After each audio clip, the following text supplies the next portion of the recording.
Okay, hi everyone. My name is Hannah Dar, and I am the Student Body Vice President as well as a Protect Purdue Ambassador, for those who you don't know me.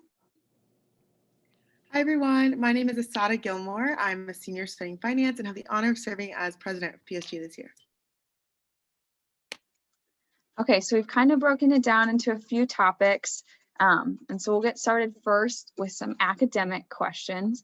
So I think the first question that we've heard from many students is, what will classes look like next semester, as well as will the attendance policy stay the same? Yeah, so Hannah, let me start with that question, and then Vice Provost Rickus, I think, is going to join in on some of these questions as well. But let me, even before I answer the question, just want a big shout out and acknowledgement to all of our Purdue students for what they've done to enable us to, again, still be here at this point in the semester. Thank you for trusting the university and coming back for residential education. And then thank you for everything you've done to adhere to the Protect Purdue Pledge and all of the policies that have been part of that, because it's your actions that have certainly enabled us to continue. And finally, just the flexibility. I mean, this COVID has created a variety of circumstances that have caused us to back up and restart and to look at things differently. And we just appreciate that. And certainly the leadership of PSG has been important, keeping us informed on student attitudes and mindsets. And the role of Asada and Hada has been very, very important in again, guiding our actions. So let me just start there. And now to turn to the question. So attendance policy this semester obviously was very, very liberal. And as we think about the next semester, it's going to be imperative that we still think about attendance in a way that does not require a student who is ill or is positive or quarantined to expect to think they've got to be in the classroom. At the same time, the idea of engaging in classes, both face-to-face and online, is one that's been very important to us as we think about the spring. And we've heard that from students and we've heard it from faculty. So there's conversations going on right now on what does that mean and how do we incentivize engagement, again, whether that means coming to class to be a part of a dialogue and discussion, or if you're being a part of an online course, making sure that you're staying connected to that course and fully engaged. So that's something that's happening right now with the Educational Policy Committee of the University Senate. And we've got student members, of course, on that particular committee. But Jenna may have some comments she wants to make to add to that answer. Yeah, I think there is a key point on one end that it's important that we continue to not tie in-person attendance directly to points and final grades. And so we expect that it's very important that students are not penalized for following Protect Purdue. That said, so I think what you'll see is a lot more of a shift from an attendance policy, which typically is very in-person attendance focused, and more of a shift to a participation policy, and making sure, really encouraging our instructors to express to their students, one, the value, why they've designed their course in a way and why it's important for students to participate, and then to have a variety of alternate measures for student accountability. So I think you'll see more of this balance of still having student accountability and really encouraging engagement and participation, which we know students want engagement, but still protecting that to make sure our residential students, don't have a threat of or concern of being penalized in their grades for following Protect Purdue. And then I'll say for our fully online option students, I know it's been a concern and to continue to convey if students who are in alternate time zones, that they're not penalized if they can't participate in a live moment because of technology or time zones like that. So those are some of the boundaries. And I think we'll see an evolution of these sorts of practices within your classes. To continue in the realm of academics, can students expect more in-person class options for next semester? And also, will courses change modalities unexpectedly, similar to what happened in the spring?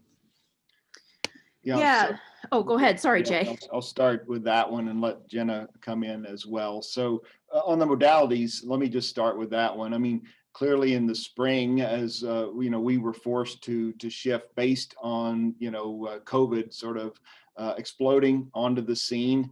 As I think most of you know, we meet every morning at 8:30 on noon on the weekends to talk about where we are with respect to COVID, and that was always a possibility this fall. But again, as we think about all the factors that go into making that decision, we did not decide and have not decided yet, obviously, that we would switch modes. But we would follow similar practice in the spring. We'll be monitoring the data. We'll be monitoring the virus.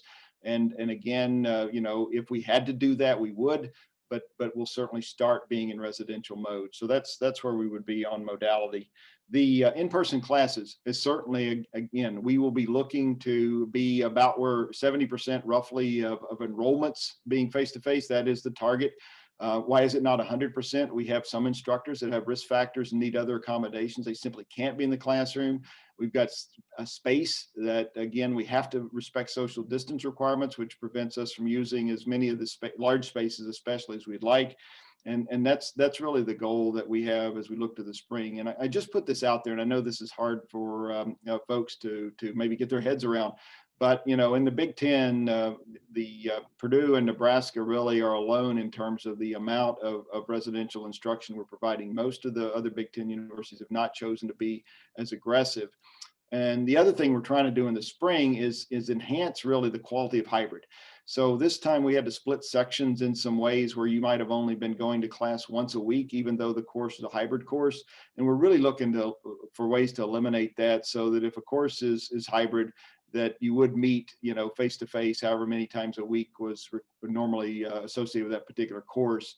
And better matching of classroom and course is the way we're going to do that. So hopefully more face-to-face, but also a better quality hybrid would be the goal for as we look to the spring. Jenna, you want to add to that? Yeah, I'll add, one thing that hopefully you're already seeing too is more transparency in the schedule itself in terms of modality and how courses will run. When we planned the new fall schedule, I'll say, if you recall, our course schedule and even your schedules already existed. And we didn't have representation of a lot of the new hybrid modalities really built in our structure. So it was very difficult to communicate with the kind of transparency we would want to in a student's schedule. So some of the changes that you may have seen may have been a course actually changing. It may also have been that your course ran as COVID planned, but it didn't look like that in your schedule because your schedule still looked like the old way. And so the registrar's office has tried to make improvements to make that process much more transparent. So as students are filling out your course request form and looking at the courses, you can see with better accuracy what the plan is. Knowing that we are going to have to be flexible with this pandemic and plans might change, but we're trying to be as transparent and consistent with students as possible. The other thing is just really better use of the space and hopefully reducing the sort of rotation model, as Dr. Eckridge sort of talked about, which was, again, really came about from trying to adjust on top of already built schedules and course schedules. And just to finish that off, again, we will have to be teaching in hybrid mode in many cases. And so I just want to make sure that's clear. The students will, they'll test positive. They'll need to be quarantined. They'll be around people who've tested positive. We have to build in flexibility to allow our students to continue, even though, again, we desire that face-to-face, interaction whenever possible. So improving the quality of the hybrid experience is really critical, because instructors too end up getting quarantined or again are near someone that's a high-risk contact and have to step away from the class for a couple of weeks. So I just want to make sure that point's out there. I guess I'll just follow up. If you could speak just a little bit to the logic behind using the batch registration for the spring, just for the students who weren't aware of why that change was made. And then also a concern that has come up is a few students have noted that there has been restrictions by college for their course registration. And so that they've been told they can't register for some of their classes until open registration. So just wondering then how that demand will be gauged through the batch registration. Jenna, you want to jump on this? Yeah. So the batch registration is really about optimization and getting as many students their top priorities as possible. And we have, it became really critical with COVID because there are so many additional constraints. Dr. Ackridge mentioned just space. So social distancing on average takes our classroom capacity down by 50%. So having a target of 70% more, it actually requires that we use every space and moment in time as optimally as possible. So there's many dimensions here of all the students, your top priority courses, what you need to graduate, and now the space in order to make that puzzle fit to get the best outcome possible. Really required us to move to batch, which what batch means, it literally, that's what it is an optimization. Sorry, you see my dog Louie, he just came to join us. One of the benefits of being from home, I suppose. But it's just an optimization problem, as simple as that. And so if you instead allow students to go in one at a time, you end up with a really suboptimal outcome for the population of students, and we would have actually a lot less in-person delivery if we move that way. And the second part of your question, so I would actually decouple these. Hannah, I understand you're seeing some programs putting major restrictions on there, and I would have to dig in. I've heard a little bit from a couple of students just in the last day or two about this, and so I would have to dig into some specific examples to see what's going on. And it could be that it's part of sort of a prioritization process to make sure that students for whom it's required get optimized seats first, but I don't really know actually. So if you send me some specific examples, then I can connect with the registrar's office and the academic units and dig into those. And I can also reach out to the registrar's office too, to see maybe what's happening. So we have a question in the chat, and it reads, in terms of course load, I've talked to a lot of people who have said that course load has increased substantially. Maybe it's because it's hard for teachers to know actual course load. Is there any way that this could be controlled? And they noted that the semester was particularly overwhelming because of a lack of breaks. Yeah, you want me to take this one, Jay, or you want to? Oh, you're muted, Jay. That's where people prefer me, actually.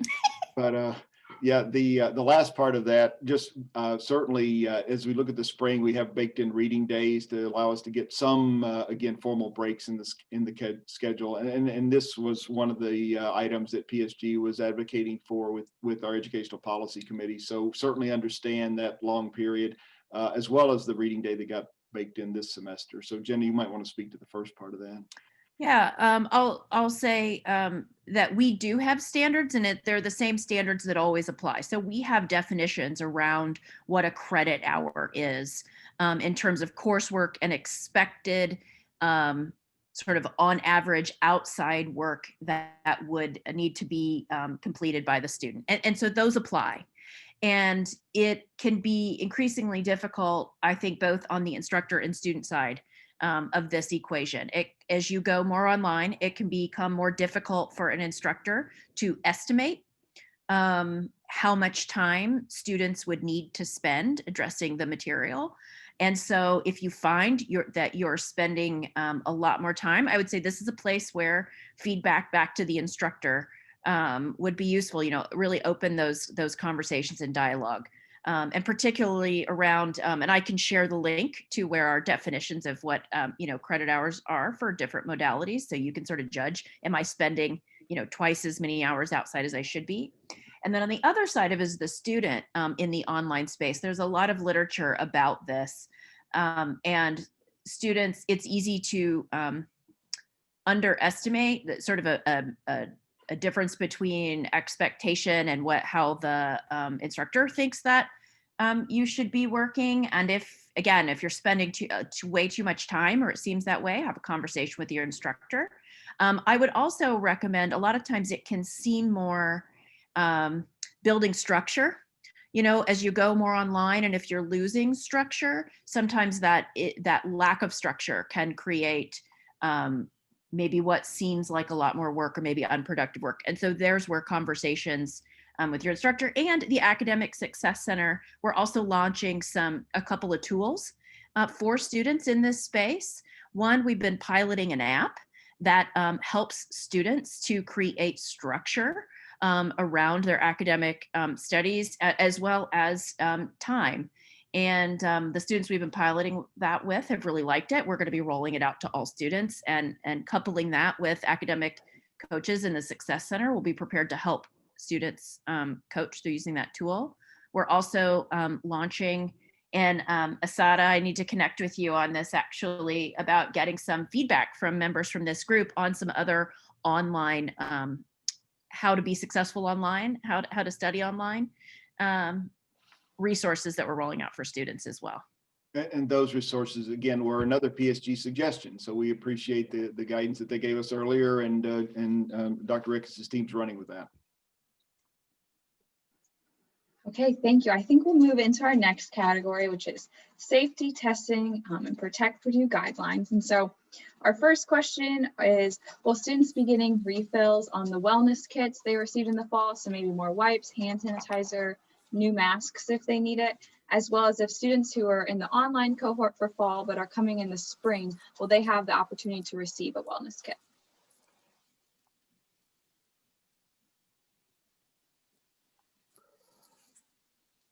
Jay, I don't believe that we've actually discussed that, and I'm just wondering whether or not Dr. McCuskey or Barb Frazee knows, but my sense was no, we hadn't planned on it, but I don't know for sure. The new students, anybody new for sure is getting a kit and a face shield and that. So I know that group, so any transfer students, any new beginners, et cetera, they will be. But as far as refills for continuing students, I don't believe that's been discussed, but yeah.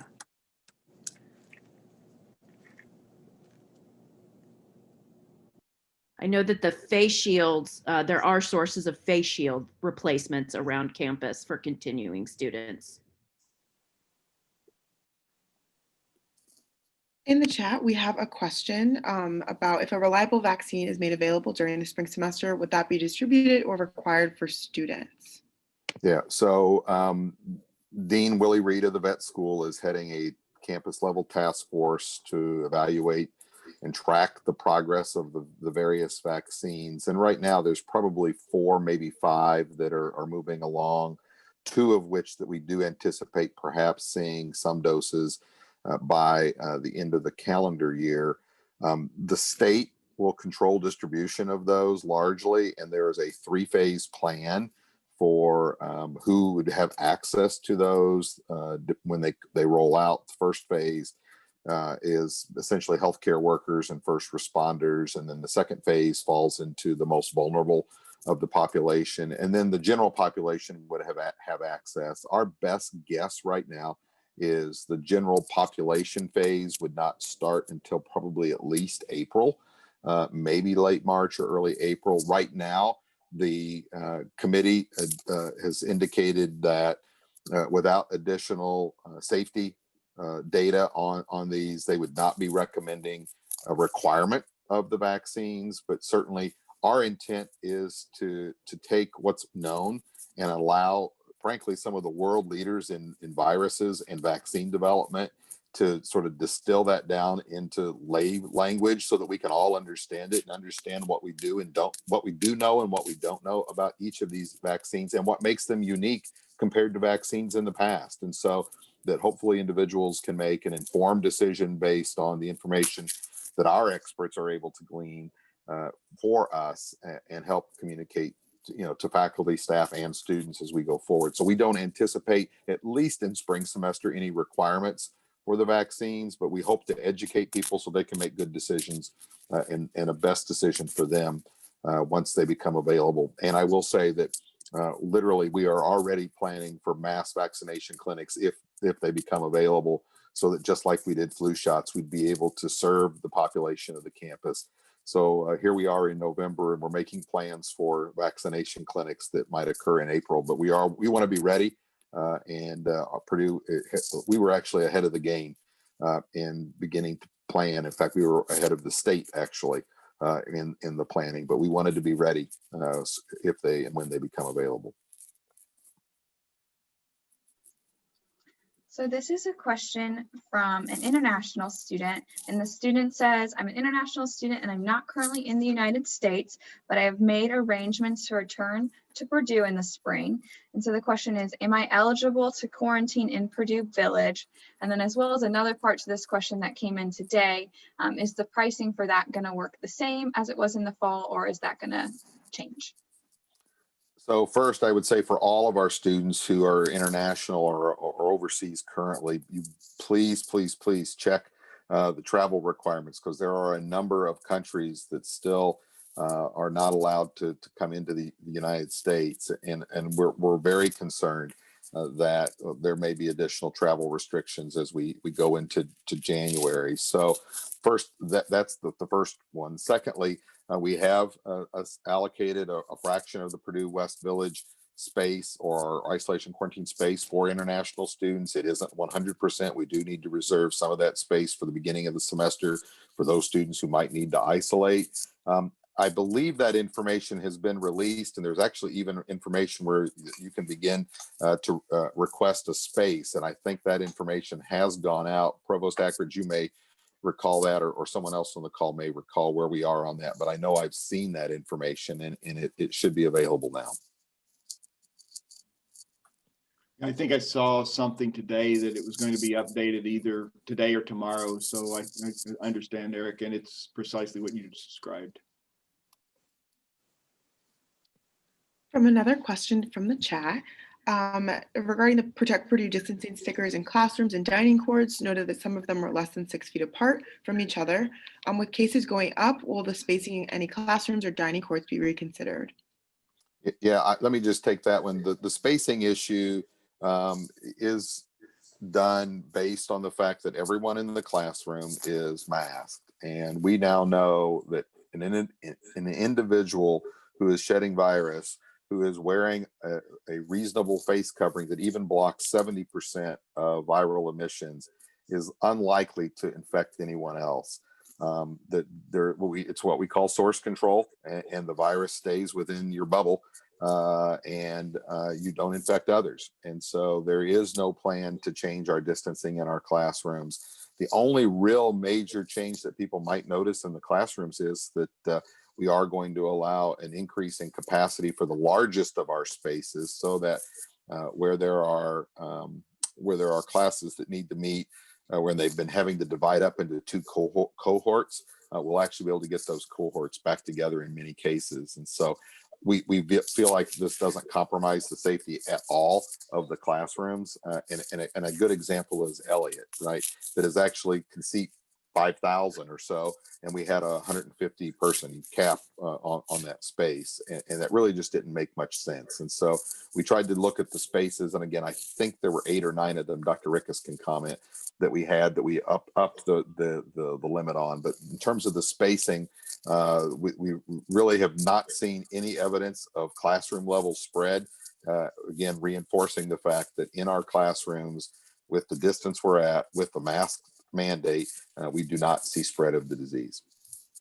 Yeah, that's right. 8 classrooms affected, and it caps out at 250 or 50%, whichever is smaller. So increasing that. So Weatherall holds 400, its cap would go to 200. We wouldn't push above the 50%, and that's protecting the social distancing that's there. And if I could jump in on the dining courts, so you may have noticed that the spacing went from 6 feet to 3 feet earlier this fall. That was all part of a recalibration of how we were going to manage indoors, given what we knew about how the disease was spreading. People were masked in these lines. They're facing the same way for the most part. And so the likelihood of spread in that situation is pretty low. So our medical team that reviews all of our protocols looked at what we were proposing and actually certainly bought off on it and recommended we go in that direction. And honestly, that keeps people indoors as opposed to standing outside when it's freezing cold later this spring. Okay, so our next question, the student says, the ways that the rooms are being filled in Purdue Village currently doesn't make sense to me. I don't understand why some of the COVID positive people are being given roommates when there's other beds open. So I was just wondering, maybe Dean Barker, if you could explain a little bit about this process. Yeah, it's at multiple levels. One, we want to be able to continually plan for a possible surge. And so making sure that we have our rooms available in the most efficient way. CDC guidelines do provide for multiple individuals who are positive to be roommates with one another, because once you are positive, you can't make someone more positive. And so that is not an issue in terms of infection, because all the parties in the rooms are already positive. Now, we do not mix isolation and quarantine. That is, someone who has not tested positive, who may have symptoms but has tested negative, but we're maybe wanting to confirm a test. We would not put those individuals with roommates because they have not yet tested positive. One of the key things is we have to be able to have a cohort of students going through the rooms within a day or two of each other, so that they cycle in and they cycle out to allow us time to clean those rooms. And if we spread them all out and then begin to layer roommates on top, we would never have a gap where we could actually clean the rooms. And so there's actually a strategy of keeping people cohorted based on when they're coming into isolation, so that they'll more or less exit isolation at the same time, so that we can clean the rooms and turn them so they're available again, which again is important for us as we have to plan for a possible surge. And if you remember, several of our peer institutions saw very large surges in the first several weeks of their semesters. And so we wanted to make sure we were prepared at any moment for a possible surge. And so it was about that vigilance of having enough isolation and quarantine space available at all times that we decided to do this. And again, CDC guidance allows for it. Another question was about our sporting events. Why did we bring sports back when we knew that people would congregate around the school? They know about the lines that we've seen via Breakfast Club in downtown Chauncey, where students or just people that are visiting are not wearing masks or social distancing. And the student feels like we're promoting interstate travel during a pandemic. So Provost Eckridge, Dean Barker, I don't know if you want to touch on why sports were brought back and what we're doing to decrease interstate travel. Yeah, I'll hit this one really briefly. Obviously, our 500 student athletes want to compete, and it's, I mean, I can only imagine, you know, what they're going through as well, in addition to our other students, about, you know, all the work that they've done and not being allowed to do what they love. So the Big Ten, as you know, was fairly deliberate about this decision and did not make the football decision or any athletic decision at the start of the season. They only did it after careful consideration and watching what was happening in some other conferences. Now we are back, you know, with sports and some sports and with extraordinary health and safety measures around those, including, of course, you know, the Big Ten has chosen not to allow fans in the stadium. And so the only folks allowed in basically are family members. So they've really wrapped the sports and the competition in general with as much safety and health types of restrictions and guidelines as they possibly can. You know, on campus, then we've done things like offer watch parties and various other things that are safe events for our students to participate in sport. You know, when they outside and then worked obviously with our local bars and restaurants to try to deter those behaviors that are problematic in this. So again, I guess I would say that, you know, the decision was made to try to allow our students athletes to do what they love to do and do it in a safe way, and then try to accommodate the rest of our student population to enjoy those events and activities safely. And I don't know, Vice Provost McCuskey, if you want to add anything else to that comment. Jay, I think you nailed it. It's we're trying to put a series of protocols in place to give students opportunities to have fun and engage despite what we're dealing with right now. And I think in terms of athletics, they have kind of a separate governing model that set them up to be very safe within the context of the athletic pursuits of their athletes. So slightly, or not slightly, they are very different kind of models. I'll ask one more category or one more question in this category, and then we can move on to a new category. So a student in the chat was wondering about if the testing capacity would be increased for the spring, and then as well as if the testing process with the random selection each week would continue to operate the same way. Yeah, so we are, as of Saturday, expanding some of our capacity, and we're experimenting a little bit with some technologies. We'll actually be adding some robotics to the testing lab, which will also increase our capacity. And so we're trying to take advantage of some of the just basic technology for testing to expand capacity. We'll also be bringing in most likely some of the newer rapid antigen tests for those that are symptomatic, so that we'll be able to do rapid diagnosis much more quickly. And in fact, we're working with the Student Health Center to create essentially a minute clinic approach, so that if you come in with symptoms, you test negative for COVID, we'll be able to immediately test for other infectious disease such as strep or flu A, flu B, so that students don't have to bounce around from one location to the next if they're turned out COVID negative. And we want to make it a much better patient experience when you feel bad, right? And if you're having symptoms, we want to make sure we can take care of you and get you treated efficiently and quickly. So you'll be noticing some changes there. We'll probably be making some adjustments to the site. We're looking at moving the testing center out of the turf rec center to the co-rec, some of the co-rec gyms.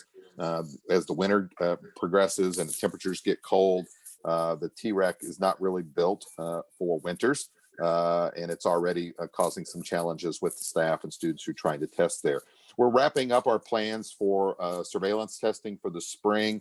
Certainly for the first few weeks, we anticipate some much more aggressive surveillance testing of populations that we want to make sure we protect, particularly our university residence halls and our congregate housing units. Again, we know right out of the gate in the fall, for about those first 2 or 3 weeks, while the students in congregate houses represent about 10 to 12% of our student population, they were well over 50% of our cases. And we want to help those students live together safely.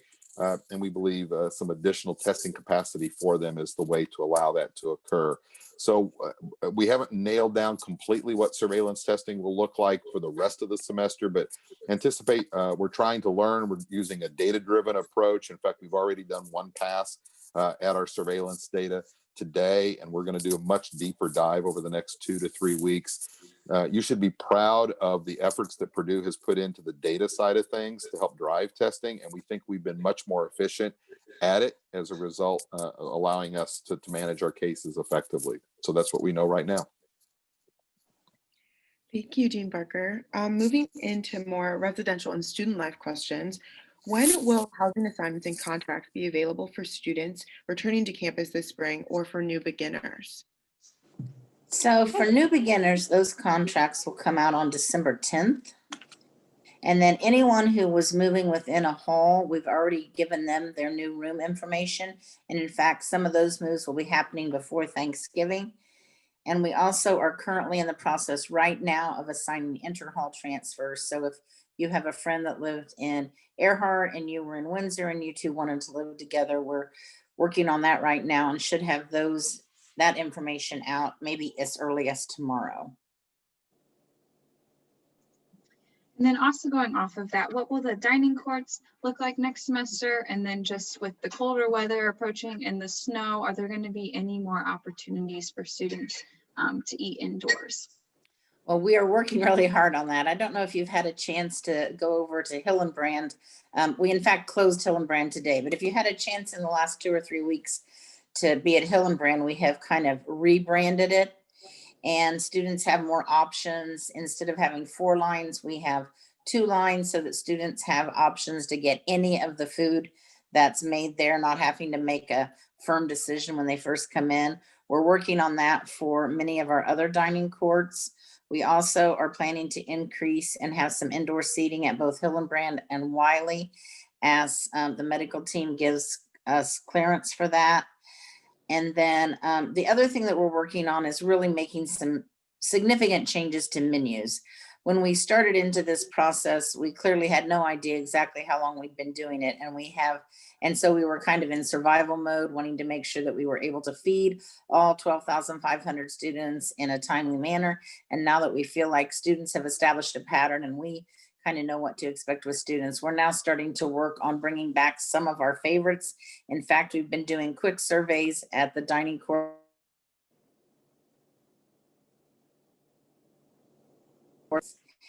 and get some of their favorites. We're planning on bringing those back, and we're also working on increasing some of our other options as well.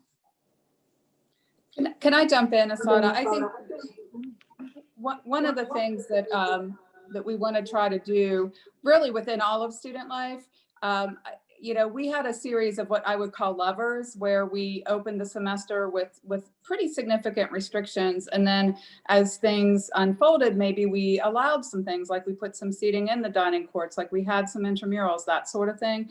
We're trying to build a better model to fine tune even more so that it doesn't have to be either or, but maybe have some gradients in between that allow for more activities and engagement and just to have as normal of an experience as possible, despite what we're having to manage through right now. So know that as we're talking with really all of the student life areas, I hope that that's a theme that emerges, because that's kind of the way that we've been trying to approach how we plan for spring. So moving to some of our chat questions, was wondering, Dr. McCuskey and others, if you could touch on our watch parties really safe, and then other events that are being put on by PSAB or by SAO or just the Office of Student Life. I'll jump in, and I hope Eric will join me on some of this. I mean, everything we're talking about in terms of how we are seeing this disease spread, it's people letting their guard down with their masks. There are things that are indoors.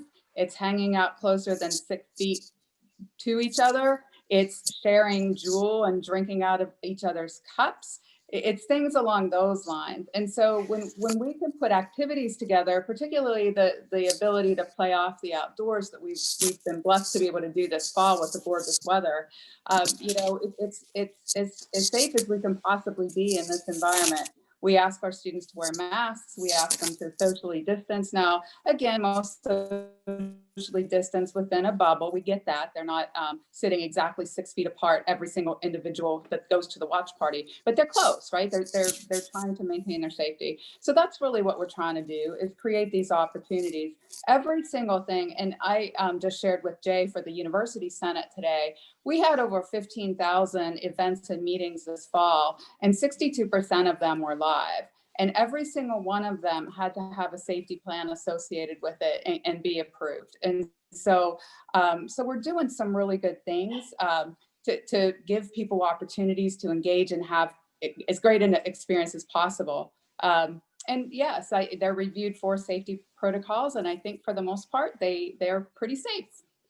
I don't know, Dean Barker, if you want to jump in. Yeah, you know, I think this is a great point to reiterate risk. And the words that are now in my vocabulary is air share. Okay.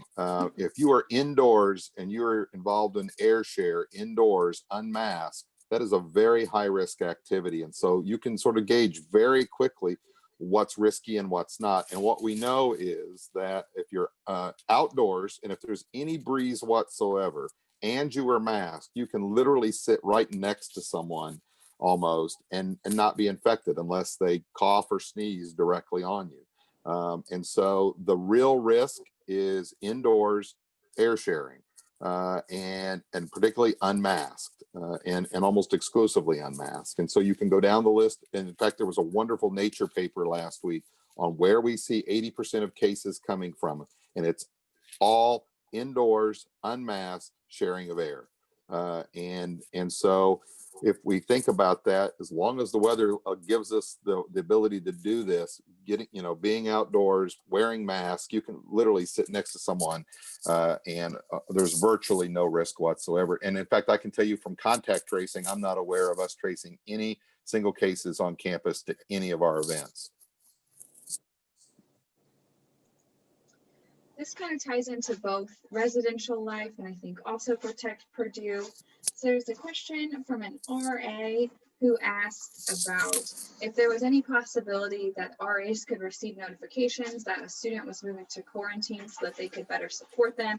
Just noting that there is some HIPAA rules in this area, and maybe if this system could be put in place similar to how it was with the absence letters, just better ways maybe that the RAs could help support students moving into quarantine.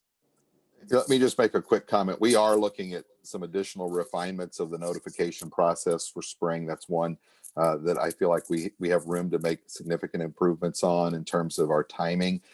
The issue isn't so much, frankly, HIPAA as it is FERPA, or both, depending on who the reporting entity is. So we'd have to think very carefully about that. We'll talk to legal about it and make sure if there's a way that we can loop our RAs in with maintaining appropriate privacy, then I think we ought to consider it. But again, I know that this is an area where we hope to make significant improvement for the spring.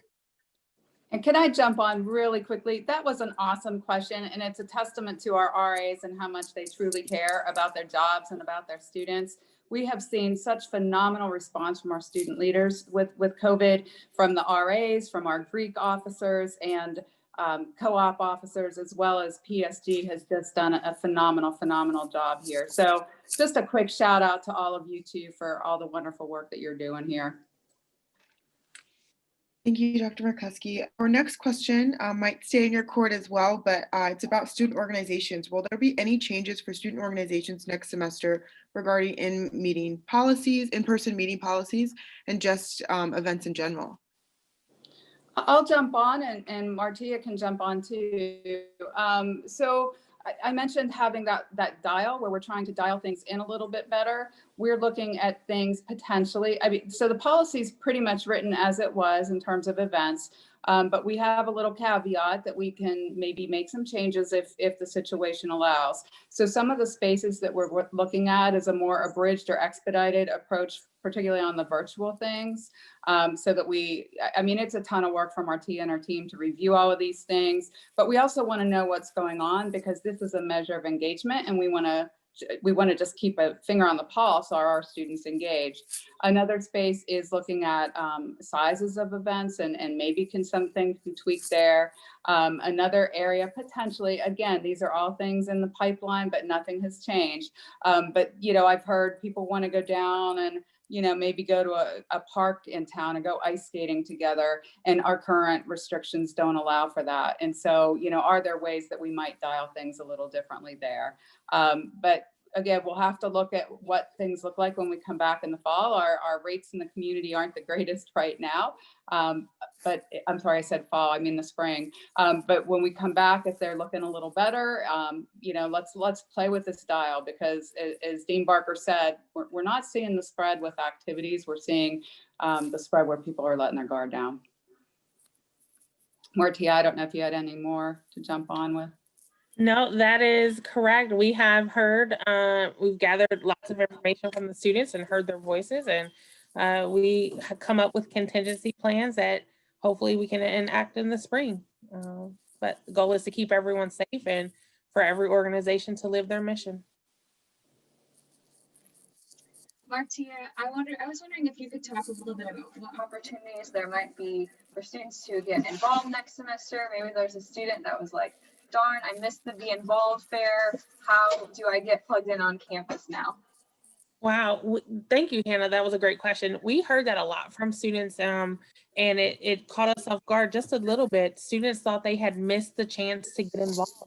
And unless an organization, maybe like Greek Life, that has a specific timeline and application deadline, there are the opportunity, the door is open for organizations to get involved. So we will start the fall with our large involvement fair virtual, and then we will continue throughout the spring to have smaller in-person fairs. And that be available. We've had those in the past and have seen success, and we will move forward with that. So we'll give students a chance to meet people in person all semester long. And then we'll have some virtual fairs as well in the start and in the middle of the semester as well. We don't want students to ever think that the chance to get involved has somehow passed. There are opportunities not only for our virtual learners, but our in-person learners as well.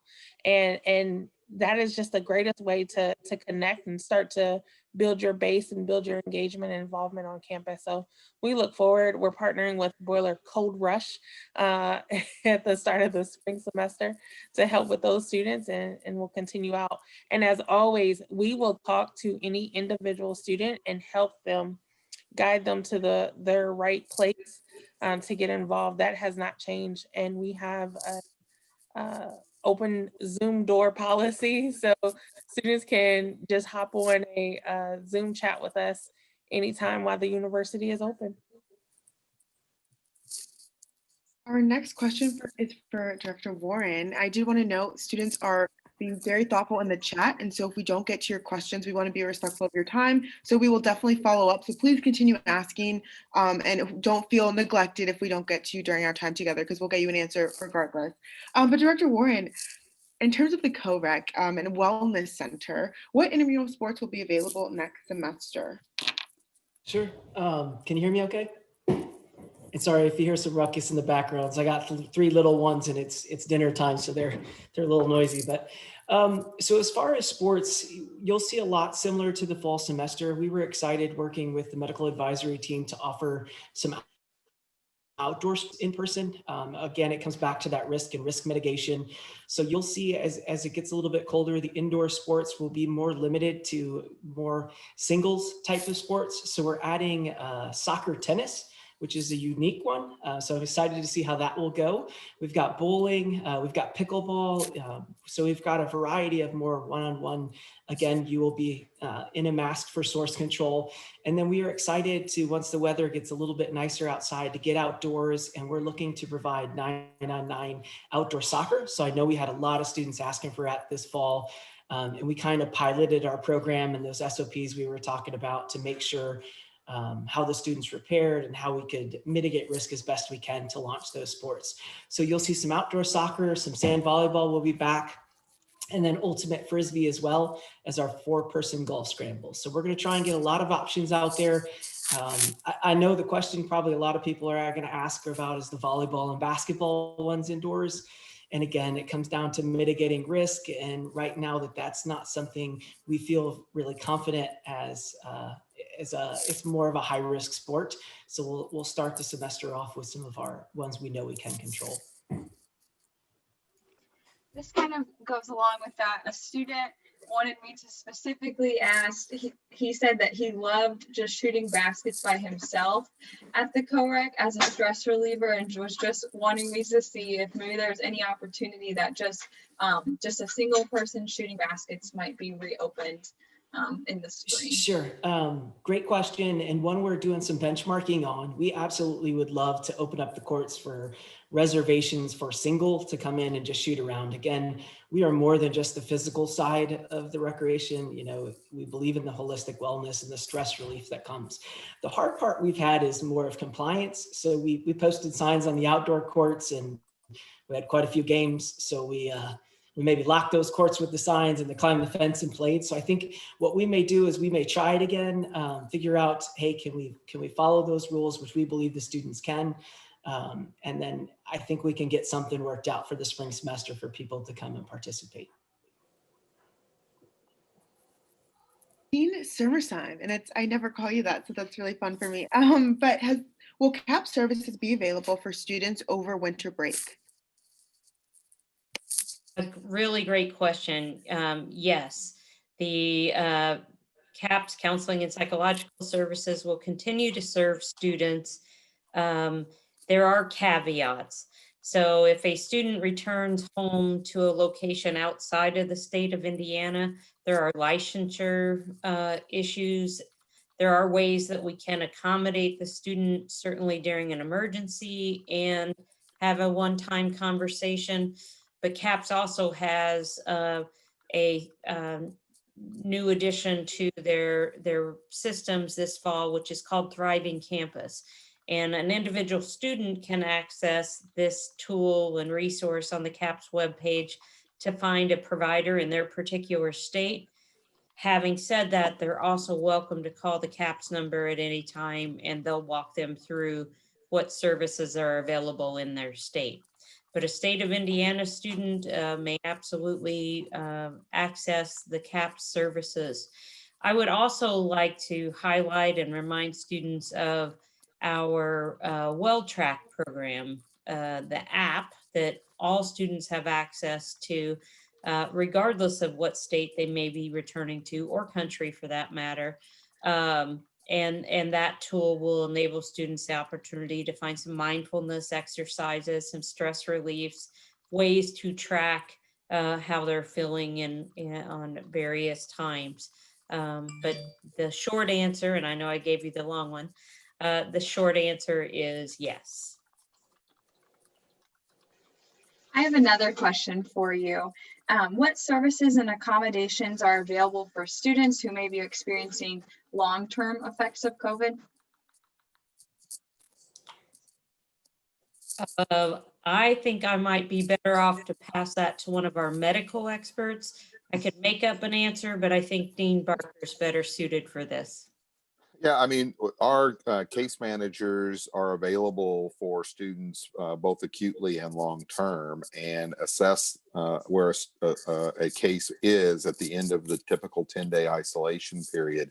And if there is a sense that they may need long-term follow-up, they would make recommendations to either seek care through PUSH or through local healthcare providers that can provide more acute and long-term care for those individuals. To my knowledge, at this point, at least with the student cases, we have maybe just a handful of individuals that have had lingering effects. Again, we've continued to connect them with local healthcare providers to make sure they're cared for. Another question from the chat is about students with similar cases of exposure describe wildly different advice from their case managers. Is there an effort around creating more coordination and consistency amidst case managers within Protect Purdue? Yeah, that's a great question, and it really gives me an opportunity to clarify something.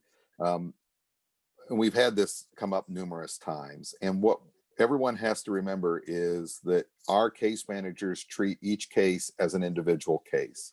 And there is information that may on the surface look like there is inconsistency, but in fact, once we get into the details of a specific case, the case managers have applied our protocols completely consistently.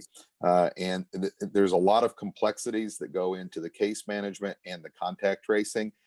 And again, we can have two individuals who are in the same congregate house, for example, and might even live on the same floor of the congregate house, and get very different recommendations because of the total case that has been put together through all of our means to talk to residents in the house, as well as the affected individual. And so I know on the surface it looks like there are inconsistency, but in clinical medicine, it's important that we treat each individual as an individual case. And there are unique nuances that obviously we aren't all privy to that allow our case managers to make the right recommendation for each specific patient. And again, that can look wildly different, but in fact, our protocols are very consistently applied when we go back and look.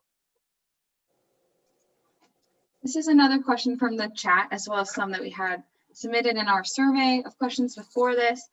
So just students who are concerned about the service staff in their residence halls, as well as on campus, but especially those working in the residence halls that I say, working and cleaning in high-risk areas, such as bathrooms where people may remove their masks.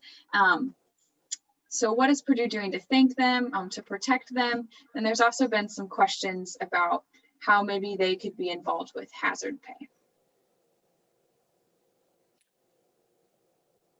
I'll jump in and start, and others I'm sure may want to jump in. First of all, I think that our campus as a whole has done an unbelievable job in terms of coming together, changing protocols, and making this semester as much of a success as we could. And I think there's so many people that need to be commended, including our people who are on the front lines. I think that anybody in any job has gone through rigorous process around the nature of their work and the safety protocols within it to make sure that they have adequate personal protective equipment, that they're trained appropriately to manage in any kind of an environment, and that they have a place to go to if they have any questions or any concerns. Additionally, any of our staff who are on campus, 100% are automatically tested for COVID in a routine way, similar to the way that our students are. So all of these staff have that same set of protocols. One of the beautiful things that President Daniels just did with Provost Ackridge's support is give everybody another couple days off at the holidays. So everybody will have an extra 2 days off, which is a 2 full weeks off time period, as a way to really thank them for the amazing work that they did, and to give all of us a little bit of a break in terms of preparing for the spring. So I think, I totally get our staff on the front lines are working hard. They're very visible. They're there every day. And, I think that the thing we do is to get them, what they need to do their job effectively. I think thank yous go a long way from all of you, from all of us. And yeah, I'll just stop there and see if Barbara, Jay, or anyone else wants to jump in. No, you did a great job answering the question, but I just wanted to echo that last point. I mean, anything that you can do to encourage yourself or your peers to acknowledge the efforts of these individuals. I mean, I tell you, hardly anything makes them, more proud than to have a student acknowledge the great work they're doing. So I would reinforce that point, Beth. And our final question of the evening, I recognize we could probably go all night, and as many kind words that have come to PSG, I do want to take a moment to thank every one of you who has joined us. The time, dedication, effort that you've put to ensuring that not only students are safe, but our Purdue community safe is incredible. And so thankful for each and every one of you. But our last question is about the testing cap. And so here at Purdue, we have yet to test more than 13% of our population per week. Will we have similar testing, a testing ceiling in the spring? And if not, how much can we expect our mitigation testing capacity to increase? Yeah, that'll be my question. So I'll wrap the evening up. So again, as I stated, we're expanding our capacity. But what most people don't see behind our percentages, that we have a data-driven testing process in addition to the random surveillance, which really random surveillance does two things. One, it gives us a metric of what the baseline spread is and case rate is on campus, and whether or not that is starting to rise. And really, we really didn't see evidence of that in our surveillance testing until the last couple of weeks. And again, the rise was not horribly dramatic these last couple of weeks in surveillance. It also allows us to identify cases and their associated high-risk contacts and get them into isolation or quarantine, which pulls people out. The other thing that we do, again, that most people don't know about, is we do a pretty strong deep dive literally every day on where every single case is coming from. And if we see potential emerging hotspots, whether it be congregate house, whether it be a section of a floor in a residence hall, we do entire floor testing, and we've done that multiple times this semester. And so we will continue to use the data systems that Purdue built that are exceedingly robust to allow us to do what I call smart testing. And so we know, and especially now, we have some really good data on how cases have spread on the campus in the fall.